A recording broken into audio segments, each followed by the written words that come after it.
मैं सन 1957 में ज्ञान में आई।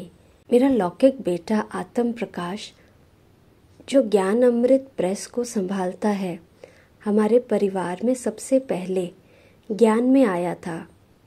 हम गांव में रहते थे। एक दिन आत्म प्रकाश गांव आया और मुझे ज्ञान सुनाया। ज्ञान मुझे बहुत अच्छा लगा। उन दिनों मैं हुक्की पीती थी। ज्ञान मिलते ही मुझे समझ में आया कि ये देह एक मंदिर है, मैं आत्मा मूर्ति हूँ, और मैंने हुक्की पीना छोड़ दिया। उसके बाद आत्म प्रकाश मुझे गांव से पटियाला ले आया, जहाँ वह पढ़ता था। मैं उसके साथ वहीं रहने लगी। वहाँ ओम प्रकाश भाई की माँ भी थी। हम दोनों मिलकर वहाँ आश्रम पर जाने लगे। कुछ समय के बाद मैं बाबा से मिलने मधुबन गई। बाबा से मिली। बाबा ने मुझे कहा, पवित्र बनो, काम विकार छोड़ो। मैंने बाबा से पूछा, बाबा काम छोड़ दूंगी तो घर बार कैसे चलेगा?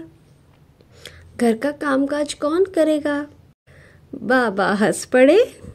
जब भी मैं मधुबन में आती थी तो दादियों के सर पर तेल लगाती थी। वैसे ही बाबा के सर पर भी तेल लगाने की इच्छा होती थी।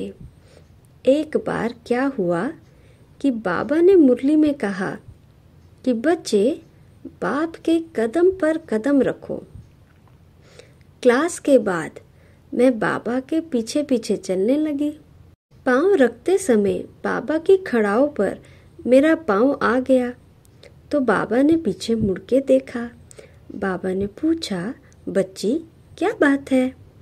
मैंने कहा, बाबा आपने कहा ना बाप के कदम पर कदम रखते चलो, इसलिए मैं आपके पीछे पीछे आपके कदम पर कदम रखती आ रही हूँ।